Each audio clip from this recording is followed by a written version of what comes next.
Assalamu alaikum class. Bismillahirrahmanirrahim. I hope everyone is doing well. So today we'll start the second topic of second chapter, and that topic is study of malaria as an example of biological method. इसके अंदर हम पूरे malaria की detail को देखेंगे कि उसके अंदर क्या ऑब्जर्वेशन थी.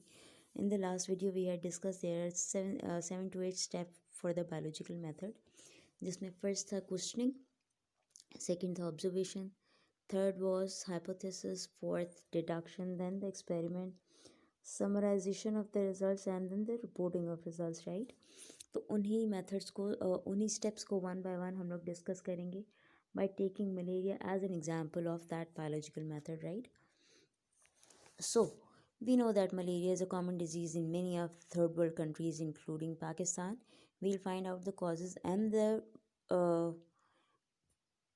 sources of transmission of malaria in other people, right? First we'll talk about the brief history of the malaria. In ancient time, more than about 2000 years ago, physicians, mean the doctors of that time, were very much familiar to malaria, but and they knew that this is a disease of chill and fever with recurring attack, कि इसके अंदर एक ठंड लगती है और temperature हुआ करता है और ये बार बार हुआ करता है. ये उस वक्त के फिजिशियन को, जो कि तकरीबन 2000 साल पुराने थे, उस वक्त उनको ये बात पता थी, लेकिन उनकी ऑब्जर्वेशंस थोड़ी सी चेंज थी. What were the observation of the people of that time? Disease, उनकी ऑब्जर्वेशन ये थी that disease were more common among people, लोगों में बहुत ज़्यादा हुआ करती है. लेकिन कौन से लोगों में? That are living in low hygienic conditions और मार्शी एरियाज़. वो लोग जो कि सेहत की जो बुरी कंडीशंस हैं, हाइजीनिक की जो हाइजीन की जो बुरी कंडीशंस है, बैड कंडीशंस है, लो कंडीशंस है, उनमें रहा करते हैं. प्लस मार्शी प्लेसेस के करीब रहते हैं, दलदली इलाकों के करीब रहते हैं, राइट?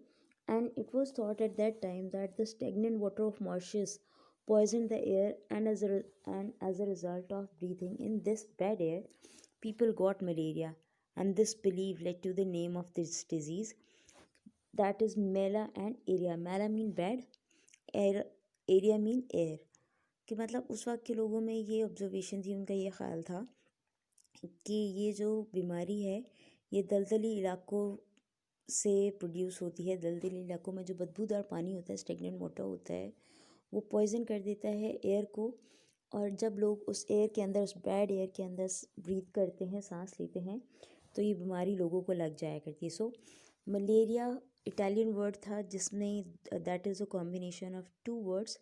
मेला मीन बैड, एरिया mean air. Malaria mean the disease that is cause by the bad air, right?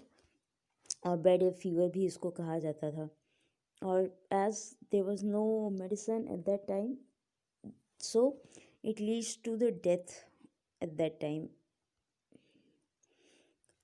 Further clarification की बात करते हैं आफ्टर ऑब्जर्वेशन. उस वक्त क्या हुआ कि कुछ वॉल्टियर्स ने खुद को वॉल्टियर किया that they will drink the stagnant water from the marches, and after their drinking of the stagnant water, the physicians observed that they did not develop malaria. उनके अंदर मार्शी वाटर को पीने के बावजूद मलेरिया कॉज नहीं हुआ था, right? उसके बाद चलता रहा ऑब्जर्वेशंस को फर्दर उन्होंने रिकन्सिडर किया कि हम कहाँ मिस्टेक कर रहे हैं. और इसके अलावा कि उस वक्त क्योंकि ये बीमारी बहुत ज़्यादा फैली हुई थी, तो लोगों ने इसकी मेडिसिन की तरफ, उसको कैसे टैकल करें, कैसे हैंडल करें, कैसे क्योर करें, उस पर गौर करना शुरू कर दिया. And in the 17th century, when America was discovered, many plants from America were sent back to the Europe to be used as medicine. Medicine के तौर पर उन्होंने कुछ प्लांट्स को इंपोर्ट किया टूवर्ड्स यूरोप, ठीक है? और उन्हीं में एक प्लांट था क्वीना क्वीना, that was the name of a tree. और इस क्वीना क्वीना की बार्क को, जब छाल को, तने का जो सबसे ऊपर वाला हार्ड पार्ट होता है, उसको यूज़ किया गया. तो उन्होंने देखा कि बहुत ज़्यादा फिजिबल है, बहुत ज़्यादा फेवरेबल है to tackle the fever that is caused by malaria, right? उसके बाद अगेन हुआ क्या कि जब ये क्यों ना से लोगों को आराम आना शुरू हो गया, उनका क्योर होना शुरू हो गई, प्रिवेंशन स्टार्ट हो गई from malaria, so people made the duplicate. उन्होंने एक और दरख्त था that was the cinchona. Cinchona को उन्होंने इसी पर्पस, क्योंकि सिनकोना क्यों ना से रिजेंबल करता था, मतलब उसकी बार्क में और इसकी सिनकोना की बार्क में कुछ ख़ास फ़र्क नहीं था, तो उन्होंने क्या किया कि चीटिंग की, राइट, और सिनकोना बार्क को क्यों ना के नाम से बेचना शुरू कर दिया। लेकिन उसका एक दो की एक नेगेटिविटी थी, एक चीटिंग थी, लेकिन उसका एक पॉजिटिव इम्पैक्ट आया कि सिनकोना की जो बाग थी वो भी बहुत ज़्यादा excellent, it has been prove very much excellent for the treatment of malaria, कि इससे भी लोग मलेरिया के फीवर से जो है वो कवर अप होना स्टार्ट हो गए हैं, राइट। यहाँ पे दोनों दरख्तों की है। क्यों ना को यूरोप, पहले अमेरिका से यूरोप इंपोर्ट किया गया for the treatment of several diseases, और and they found that malaria can be cured by the use of quinine. And जब इसके ऊपर इसका बिजनेस ज़्यादा सक्सेसफुल हुआ तो उन्होंने क्या किया, सिनकोना को भी उसी नाम से बेचना शुरू कर दिया, but accidentally cinchona has prove more effective against malaria. So after later on researches, it was found that the bark of both the trees contain a chemical that is known as quinine, and this quinine is effective to treat the disease of malaria, right। इनके अंदर जो actual चीज़ थी that was curing the malaria fever, जो कि malaria fever के against काम कर रही थी, वो केमिकल जो था वो क्यूनाइन था। और ये उस वक्त डिस्कवर नहीं हुआ, ये बाद में जो रिसर्च हुई तो उसके बाद ये chemical discover that this was the actual reason for the treatment of malaria by the bark of these two trees, right? Okay, 200 years later, it was found that some diseases are caused by tiny living organisms, के कुछ micro organisms हुआ करते हैं, उनकी वजह से कुछ बीमारियां हुआ करती हैं, and the cause of malaria was also a micro organism, and that was the biological problem. ये इशू था कि इस इशू की वजह से, इस माइक्रो ऑर्गेनिज्म की वजह से जो है मलेरिया की बीमारी हुआ करती थी। और ये जो डिस्कवरी है इसका जो सहरा जाता है, जो रीज़न जाता है वो लेब्रॉन के सर जाता है, कि Laveran was the first who discovered the plasmodium और the tiny organisms when he take the sample of blood of malarial patient under microscope. उन्होंने ऑब्जर्व किया और उन्होंने देखा कि मलेरियल पेशेंट जो है उसके ब्लड के अंदर बहुत टाइनी ऑर्गेनिज्म मौजूद हैं, एंड उसके बाद फर्दर उन्होंने एक्सपेरिमेंट किया, and these tiny organisms that were known as plasmodium became the cause of malaria in many people, right। जो एक्चुअल वो जो माइक्रो ऑर्गेनिज्म था that has been seen under microscope, उस माइक्रो ऑर्गेनिज्म को नाम दिया गया plasmodium, and later on it was found that plasmodium is the actual cause of malaria, right. 19th century की बात करते हैं, malaria and marshy areas have some relation, कुछ इनके अंदर ताल्लुक है। So what was the relation, quinine, ये ऑब्जर्वेशन थी कि मार्शी एरिया और मलेरिया के बीच में एक कनेक्शन है। दूसरी ऑब्जर्वेशन ये थी that quinine is an effective drug for the treatment of malaria, and third observation was that the drinking of marshy places और marshy water does not cause malaria.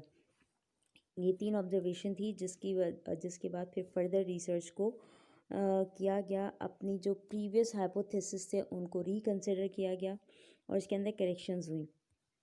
So new hypothesis had been made. That hypothesis in case was Plasmodium. In that case जब ये research हुई और observations change हुई तो उसके बाद new hypothesis develop हुआ, and that hypothesis was Plasmodium is the cause of malaria. उसके बाद इसको प्रूव करने के लिए, इस फर्ज को, इस हाइपोथेसिस को, इस सपोजिशन को प्रूव करने के लिए एक्सपेरिमेंट्स किए गए, इसके ऊपर डिडक्शन की गई कि अगर मलेरिया है तो हर मलेरिया पेशेंट के ब्लड के अंदर जो है प्लाज्मोडियम होगा। अगर प्लाज्मोडियम रीज़न है मलेरिया का तो हर मलेरियल पेशेंट के ब्लड के अंदर प्लाज्मोडियम को प्रेजेंट होना चाहिए। So if Plasmodium is a cause of malaria then all the persons that are ill with malaria should have the plasmodium in their blood. So after later on the experiment had been carried out to check whether the hypothesis that they had made is correct or not. So they took 100 malarial patients, right। the period तो उनमें देखा गया कि most of the जितने 100 के 100 लोग थे उनके अंदर जो है प्लाज्मोडियम प्रेजेंट था। जितने 100 पेशेंट्स जिनको के ऊपर डाउट था कि इनको मलेरिया है, उन सब के सैम्पल्स को लिया गया, राइट, और उन सब के अंदर देखा गया कि प्लाज्मोडियम प्रेजेंट है, लेकिन उसमें फ़र्क ये हुआ कि उनमें से आउट ऑफ 100 7 लोग ऐसे थे जो के उस वक्त लिए गए, जिनके ब्लड को चेक किया गया, उनमें से 7 लोग ऐसे थे जिनमें प्लाज्मोडियम प्रेजेंट तो था, लेकिन उनको कोई फीवर नहीं था, उनमें कोई मलेरिया के सिम्टम्स नहीं थे। तो उसके बाद रीचेक किया गया इन एक्सपेरिमेंट्स को, उस ब्लड सैम्पल को दोबारा देखा गया, तो देखा ये गया कि वो लोग जिनमें मलेरिया के सिम्टम प्रेजेंट हैं, जिनको कि फ़ीवर है, चिल्स हैं, उनके ब्लड के अंदर जो प्लाज्मोडियम की कॉन्सेंट्रेशन थी वो हायर थी, much higher, that was much higher as compare to the people who were not suffered from the fever of malaria.